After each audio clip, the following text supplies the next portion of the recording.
ओम नमो भगवते वासुदेवाय नमः। श्रीमद् भागवत महापुराण अष्टम स्कंद पहला अध्याय मनवंतरों का वर्णन।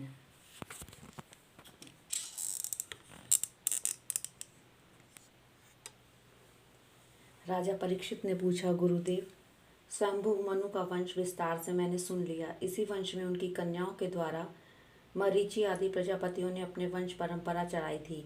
अब आप हमसे दूसरे मनुओं का वर्णन कीजिए।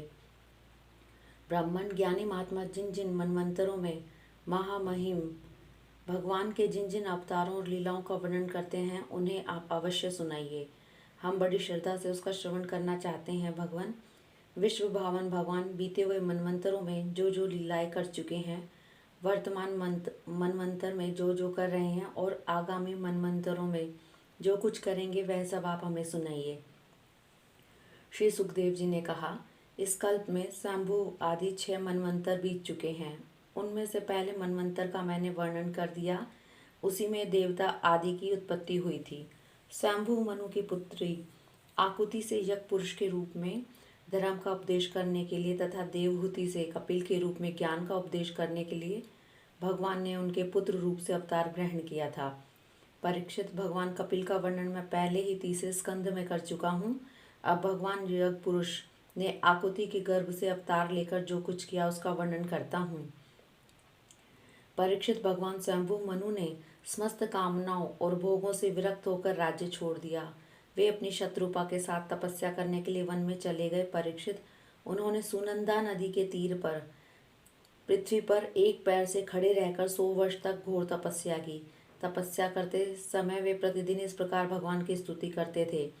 मनु जी कहा करते थे, जिनकी चेतना के स्पर्श मात्र से यह विश्व चेतन हो जाता है, किंतु यह विश्व जिन्हें चेतनता का दान नहीं कर सकता, जो इसके सो जाने पर प्रलय में जागते रहते हैं, जिनका यह नहीं जान सकता, परंतु जो इसे जानते हैं वही परमात्मा है।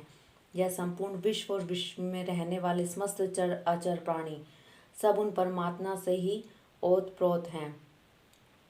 इसलिए संसार के किसी भी पदार्थ में मोह न करके उसका त्याग करते हुए ही जीवन निर्वाह मात्र के लिए उपभोग करना चाहिए। तृष्णा का सर्वदा त्याग कर देना चाहिए। भला ये संसार की संपत्तियां किसकी हैं? भगवान सबके साक्षी हैं। उन्हें बुद्धि, वृत्तियां या नेत्र आदि इंद्रियां नहीं देख सकती, परंतु उनकी ज्ञान शक्ति अखंड है। समस्त प्राणियों के हृदय में रहने वाले उन्हीं स्वयं प्रकाश असंग परमात्मा की शरण ग्रहण करो, जिसका न आदि है न अंत, फिर मध्य तो होगा ही कहाँ। जिनका न कोई अपना है और न पराया, और न बाहर है न भीतर। वे विश्व के आदि मध्य अंत, अपने पराये बाहर भीतर सब कुछ हैं। उन्हीं की सत्ता से विश्व की सत्ता है। वही अनंत वास्तविक सत्य पर ब्रह्म है। वही परमात्मा विश्व रूप है। उनके अनंत नाम हैं। वे सर्वशक्तिमान, सत्य, सर्व स्वयं प्रकाश, अजन्मा और पुराण पुरुष हैं। वे अपनी माया शक्ति के द्वारा ही विश्व सृष्टि के जन्म आदि को स्वीकार कर लेते हैं और अपनी विद्या शक्ति के द्वारा उसका त्याग करके निष्क्रिय सत्य स्वरूप मात्र रहते हैं। इसी से ऋषि मुनि कर्मय स्थिति अर्थात ब्रह्मा से एकत्व प्राप्त करने के लिए पहले कर्म योग का अनुष्ठान करते हैं। प्राय कर्म करने वाला पुरुष ही अंत में निष्क्रिय होकर कर्मों से छुट्टी पा लेता है। यूँ तो सर्वशक्तिमान भगवान भी कर्म करते हैं, परंतु वे आत्मलाभ से पूर्ण काम होने के कारण उन कर्मों में आसक्त नहीं होते। अतः उन्हीं का अनुसरण करके अनासक्त रहकर कर्म करने वाले भी कर्म बंधन से मुक्त ही रहते हैं। भगवान ज्ञान स्वरूप हैं, इसलिए उनमें अहंकार का लेश भी नहीं है। वे सर्वतः परिपूर्ण हैं, इसलिए उन्हें किसी वस्तु की कामना नहीं है। वे बिना किसी की प्रेरणा के स्वच्छंद रूप से ही कर्म करते हैं। वे अपनी ही बनाई हुई मर्यादा में स्थित रहकर अपने कर्मों के द्वारा मनुष्य को शिक्षा देते हैं। वे ही समस्त धर्मों के प्रवर्तक और उनके जीवनदाता हैं। मैं उन्हीं प्रभु की शरण में हूँ। श्री सुखदेव जी कहते हैं, परीक्षित, एक बार स्वयंभू मनु एकाग्रचित से इस मंत्र में उपनिषद स्वरूप श्रुति का पाठ कर रहे थे। उन्हें नींद में अचेत होकर बड़बड़ाते जान भूखे असुर और राक्षस खा डालने के लिए उन पर टूट पड़े। यह देखकर अंतर्यामी भगवान यज्ञ पुरुष अपने पुत्र याम नामक देवताओं के साथ वहां आए।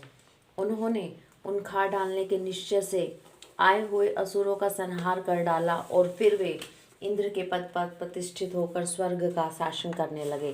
परीक्षित, दूसरे मनु स्वारोचिष्ट, वे अग्नि के पुत्र थे। उनके पुत्रों के नाम थे धूमान, सुषेण और रोचिष्मान आदि।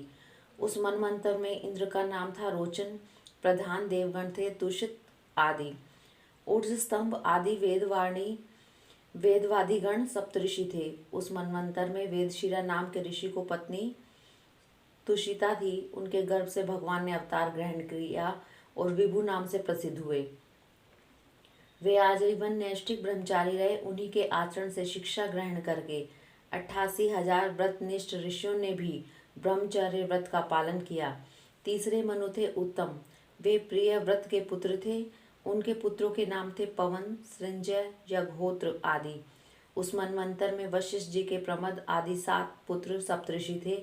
सत्य, वेदश्रुत और भद्र नामक देवताओं के प्रधान गण थे और इंद्र का नाम था सत्यजित। उस समय धर्म की पत्नी सुनृता के गर्भ से पुरुषोत्तम भगवान ने सत्यसेन के नाम से अवतार ग्रहण किया था। उनके साथ सत्यव्रत नाम के देवगण भी थे। उस समय के इंद्र सत्यजित के सखा बनकर भगवान ने असत्य परायण, दुशील और दुष्ट राक्षसों, यक्षसों एवं जीवद्रोही भूतगणों का संहार किया। चौथे मनु का नाम था तामस। वे तीसरे मनु उत्तम के सगे भाई थे। उनके पृथु, खयाति, नर, केतु इत्यादि 10 पुत्र थे। सत्यक, हरि और वीर नामक देवताओं के प्रधान गण थे। इंद्र का नाम था त्रिशिख। उस मनवंतर में ज्योतिर्धाम आदि सप्तऋषि थे। परीक्षित, उस तामस चाम नाम के मनवंतर में विधृति के पुत्र वै धृति नाम के और भी देवता हुए। उन्होंने समय के फेर से नष्ट प्राय वेदों को अपनी शक्ति से बचाया था, इसलिए ये वैधृति कहलाए। इस मनवंतर में हरिमेधा ऋषि की पत्नी हरिणी के गर्भ से हरि के रूप में भगवान ने अवतार ग्रहण किया। इसी अवतार में उन्होंने ग्रह से गजेंद्र की रक्षा की थी। राजा परीक्षित ने पूछा, मुनिवर, हम आपसे यह सुनना चाहते हैं कि भगवान ने गजेंद्र को ग्रह के फंदे से कैसे छुड़ाया था। सब कथाओं में वही कथा परम पुण्य में प्रशंसनीय, मंगलकारी और शुभ है, जिसमें महात्माओं के द्वारा गान किए हुए भगवान श्री हरि के पवित्र यश का वर्णन रहता है। सूत जी कहते हैं, शौनक आदि ऋषियों, राजा परीक्षित आमरण अनशन करके तथा कथा सुनने के लिए ही बैठे हुए थे। जब उन्होंने सुखदेव जी महाराज को इस प्रकार कथा कहने के लिए प्रेरित किया, तब वे बड़े आनंदित हुए और प्रेम से परीक्षित का अभिनंदन करके मुनियों की भरी सभा में कहने लगे, हरिओम तत्सत।